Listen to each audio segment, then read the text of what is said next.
Everybody's got a story. Everybody got a story to tell. At the end of the day, though, how many are good stories? The most difficult thing in the world is to have a story trapped in your head that you cannot get people to take a look at. My name is Tony Dismuke. I'm the author of Game 7, the book that everybody's talking about.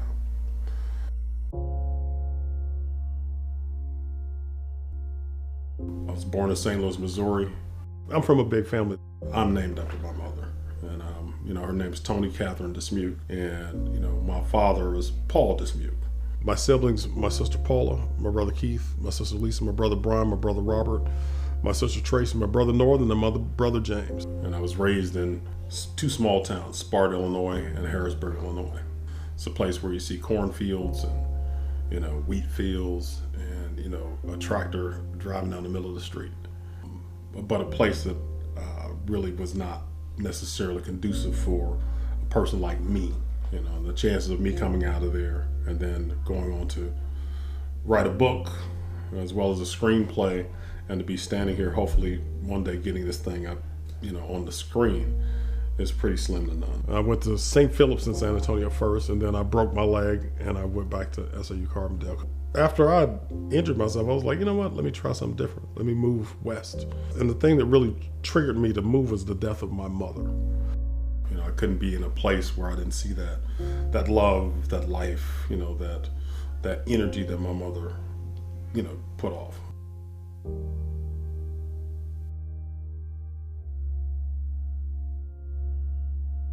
My sister, she was recovering from spinal meningitis, and a form of it that kills 99% of the people that get it. And she beat it, lost vision in the eye, lost movement in the leg, the whole 9 yards. So I was over her house, doing my thing, taking care of her, looking out for her. Paul was sitting watching a movie, and I was sitting in the living room doing my thing. I was watching the NBA Finals, and she was watching Silence of the Lambs. She just looked at me one day and said, at that moment it said, Tony, you're really creative. I think you could write something like this. Once I got that in my head, years went by where it just started collecting its own gravity.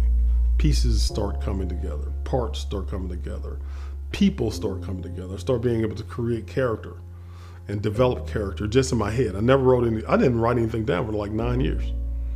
And when that situation with the double pneumonia came, it gave me the excuse to write. The funniest part about it is that I wrote the screenplay and really kind of taught myself how to write a screenplay. When I wrote it, I didn't call it Game 7. It became Game 7 because at the end of those 7 days, I felt better. So my boy LD Cozy, who was, part of Dot 3 Films, he's, joined the stars, but he was one of the brothers that came to me and was like, yeah, you know what, I like the story. I want to present it to somebody and show it to them. And then another friend of mine named Anthony Bean down in New Orleans, I sent it to him, and he had me meet up with some people from Our Story Films. They reviewed it.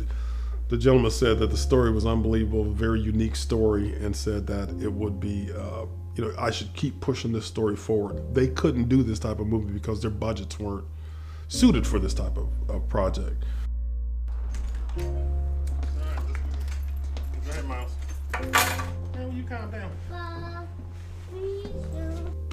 Life stepped in, my daughter was born. I got bills to pay. I got a wife now that I got to, make sure everybody's happy at home. And so screenplay just gonna sit there, and I'm going to work every day. And when I was in Los Angeles, I met a buddy of mine, another one, rest in peace, older gentleman, Featherstone, and his daughter had a small publishing company, and so she got a chance to read the screenplay. It was like, this looks like it would make a really good book. And I didn't want to do it. I didn't want to write a book because I don't know how to write a book. That's what I thought to myself. I can't do this. And it's too much time, and I got kids, and so I think at the time when I started, when she first brought it up, my wife was pregnant, And I just suffered like, mentally it was like the biggest beat up moment in my life. My father, had been ill with bone cancer. He passed away, and my sister, the same sister that I talk about that motivated me to write this book in the first place, suffers a massive heart attack 2 months later, and she passes away. So it was like that change had occurred again in my life. Something, it was like a seismic shift once again. And it just refocused me. And I just went and I said, you know what? This screenplay's not gonna go anywhere. I'm gonna do something else with it, and I'm gonna make it into a book. I forced myself to write this book, and I wrote the book, and here it is. Detective Paul Wells is in pursuit of a serial killer that uses an NBA basketball player's stats, points, rebounds, assists, and steals as his plot points for his murders, and it all takes place during the NBA Finals. I came in to tell a story. I created the book so that you would be able to see the story. We've had studios this close to saying, yeah, we're gonna pick up the project. And what ends up happening? Somebody in between steps in and says, you know what? You gotta sell your soul to me in order to be able to get to the guy that you need to get to. See, it's one thing to go around trying to knock on doors, but it's another thing to try to figure out what door to knock on and what city to go to knock on what door. So we've been running around in the dark for a long time, being misguided and led astray for too long. Now it's time to lay down the bait. We are the bait. There are parts in this book that'll make you cry. There are parts of this book that'll make you scared. There are parts in this book that'll make you cheer, jump up for joy, all of that. But the problem is that until your eyes behold it, it's just words on a page. We've been standing around knocking on doors. We've been, tapping on windows. You know what? Game 7 is a home invasion robbery now, all right? This is what we're going to make it into. This is a home invasion robbery. I have spent too many years of my life sitting here knowing that this project has legs. If it did not have legs, I would have forgot about it like I've forgotten about several other projects that I've written. But I want you to understand one thing. Start counting down. Because when you get to 7, it's time. I lost friends, family, waiting on this project to make it. I don't have time to waste anymore. When that comes into your reality and that perspective flips on you and you start thinking about others instead of yourself, I'm not trying to get this done for me. No. This is not for me. This is for your ass. You need to see it. And you might want to take a look and try to figure out if it's something that suits you. Because Game 7 is that kind of project.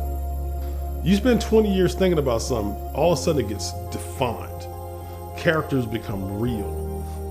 The situation becomes real. You wake up in the middle of the night sweating because you think this damn killer is gonna be on you next. So that's the things that I know. I can see the movie, and if you can see what I see, you're gonna be literally thinking about, how can I get a ticket to go see this movie? Our primary goal right now is to get this documentary, hopefully, to the Cannes Film Festival, which is the cream of the crop. That, to me, would be the launching pad to the stars, honestly.